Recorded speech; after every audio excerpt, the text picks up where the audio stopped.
Hi everyone. So in previous lecture we studied about bile juice which is secreted by hepatic cells. So hepatic cells फिर bile juice को transfer करती है bile duct के अंदर, जो hepatic duct होती है उसके अंदर. hepatic duct से फिर बाइल जूस जाता है गोल ब्लेडर के अंदर. वहाँ पे वो कंसनट्रेटेड कंडीशंस के अंदर गोल ब्लेडर के अंदर रहता है. सो जो डक्ट है गोल ब्लेडर की along with hepatic duct, hepatic direct connection होता है जिसका लिवर के साथ, वो फॉर्म करती है common bile duct. So gall bladder plus hepatic duct form common duct. उसके बाद जो बाइल डक्ट है और पेनक्रियाटिक डक्ट है वो ओपन होती है डुडेनम के अंदर as the common hepatopancreatic duct. Hepato का मतलब लिवर, पेनक्रियाटिक मतलब कि वो पेनक्रियास से डक्ट आ रही है. It is guarded by sphincter called sphincter of Oddi. So जो पेनक्रियाज है it is a compound. Compound मतलब कि as an exocrine as well endocrine, दोनों की तरह फंक्शन करती है. And it is an elongated organ situated between the limbs of the U shape duodenum. उसके बाद जो एक्सोक्राइन पोर्शन है वो सेक्रीट करता है एल्कलाइन पेनक्रियाटिक जूस को, और जो एंडोक्राइन पोर्शन है वो सेक्रीट करेगा हार्मोन्स को, इंसुलिन को एंड ग्लूकागन को.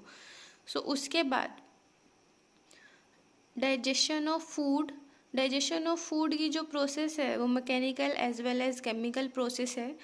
सो buccal cavity performs two major function. First is mastication of food. Mastication of food जो मैकेनिकल मेथड से होगा. टीथ क्या करेंगे, मेस्टिकेट करेंगे, फूड को पीसेंगे. ठीक है. केमिकल प्रोसेस, सलाइवा के अंदर जो एंजाइम्स प्रेजेंट होंगे वो ब्रेक डाउन में हेल्प करेंगे, कॉम्प्लेक्स को सिंपल में कन्वर्ट करने में हेल्प करेंगे.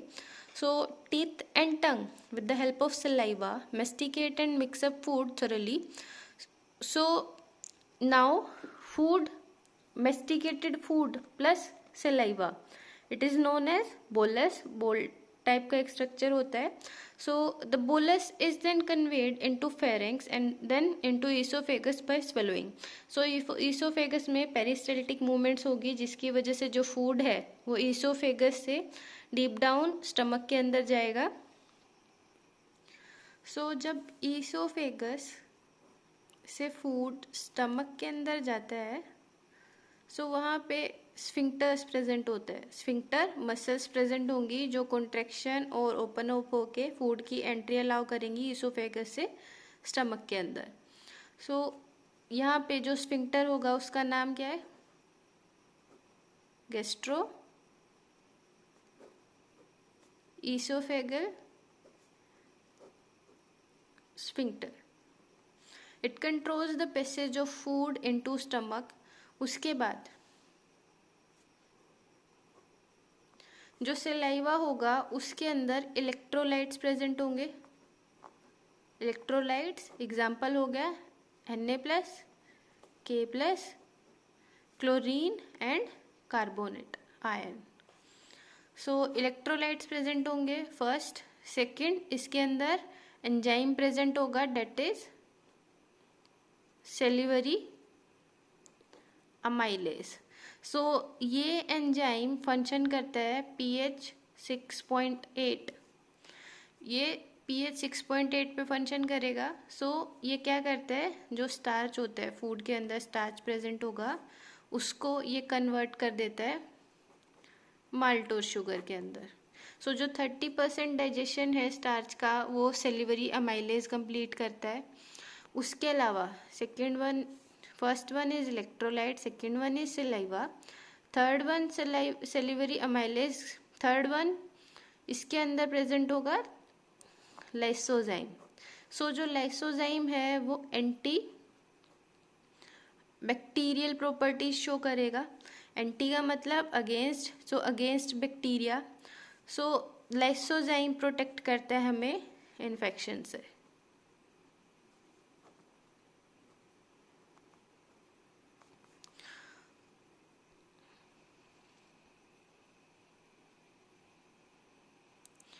सो उसके बाद आता है जो म्यूकोसा है. म्यूकोसा जो इनर लेयर थी स्टमक की, उसके अंदर गैस्ट्रिक ग्लैंड्स प्रेजेंट होती है.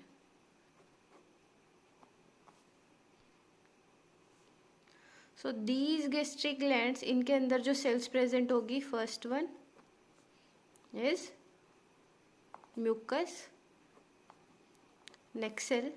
This mucous neck cell produce mucus. Second one, peptic or chief cells. So these cells produce proenzyme.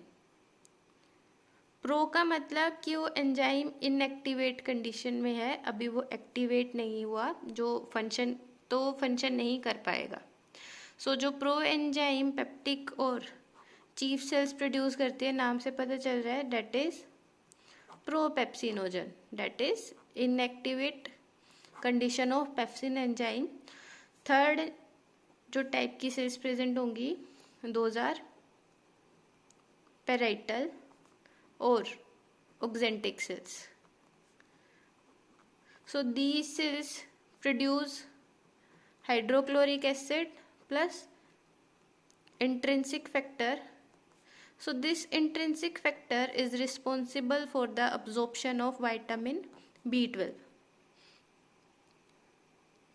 उसके बाद फर्स्टली जब स्टमक के अंदर फूड अप्रोक्सीमेटली 4 to 5 आवर्स तक स्टोर रहता है.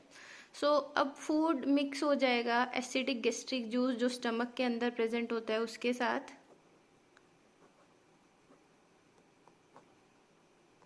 एसिडिक गैस्ट्रिक जूस जो स्टमक के अंदर प्रेजेंट होगा. सो अब फूड थोरली मिक्स होगा with the help of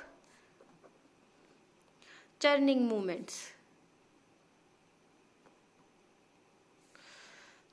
churning movements of muscular wall of stomach. So now food is known as chyme. So due to acidic condition of stomach. अच्छा, acidic condition है जो stomach की, वो क्यों चाहिए होती है? क्योंकि जो सर्टेन एंजाइम्स है वो एसिडिक कंडीशन में फंक्शन करते हैं. फॉर एग्जांपल गैस्ट्रिक जूस के अंदर जो सबसे ज़्यादा अमाउंट में एंजाइम प्रेजेंट होगा, that is propepsinogen. So HCl, gastric juice के अंदर HCl प्रेजेंट होता है जो एसिडिक कंडीशन के लिए रिस्पॉन्सिबल होता है. सो इसकी pH होगी अप्रोक्सीमेटली 1.8. तो अब पेप्सिनोजन कन्वर्ट हो जाएगा एक्टिव एंजाइम के अंदर, that is pepsin. Pepsin is a proteolytic enzyme. So ये प्रोटियोलिटिक एंजाइम पेप्सिन क्या करेगा, प्रोटीन का ब्रेकडाउन होगा. प्रोटीन ब्रेकडाउन हो जाएगा फर्स्ट इज प्रोटियोसिस में प्लस पेप्टोन्स में. इन दोनों में जो प्रोटीन है ब्रेकडाउन होगा with the help of pepsin. So उसके अलावा there is another enzyme which is present in infants. Infants मतलब जो न्यूबॉर्न बेबी है उनके लिए टर्म यूज होती है, जो पर्टिकुलरली मिल्क पे फीड करते हैं, जिनकी डाइट का मेजर अमाउंट मिल्क होता है. So rennin is responsible for the digestion of milk proteins. उसके अलावा जो गैस्ट्रिक जूस है उसमें एक और एंजाइम प्रेजेंट होगा, डेट इज लाइपेज. बट जो लाइपेज है ये स्मॉल अमाउंट में प्रेजेंट होगा as compare to pepsin. So ये कंडीशंस रिस्पॉन्सिबल होगी, जो प्रोटीन की डाइजेशन है वो पेप्सिन कर रहा है, स्टार्च की डाइजेशन सेलिवरी अमाइलेज करेगा, लाइपेज क्या करेगा, लिपिड मॉलिक्यूल्स को ब्रेक डाउन करता है. जो रेनिन है वो पर्टिकुलरली इन्फेंट्स में प्रोड्यूस होता है for the digestion of milk protein. So बाकी हम नेक्स्ट लेक्चर में करेंगे. That's all for today. Thank you.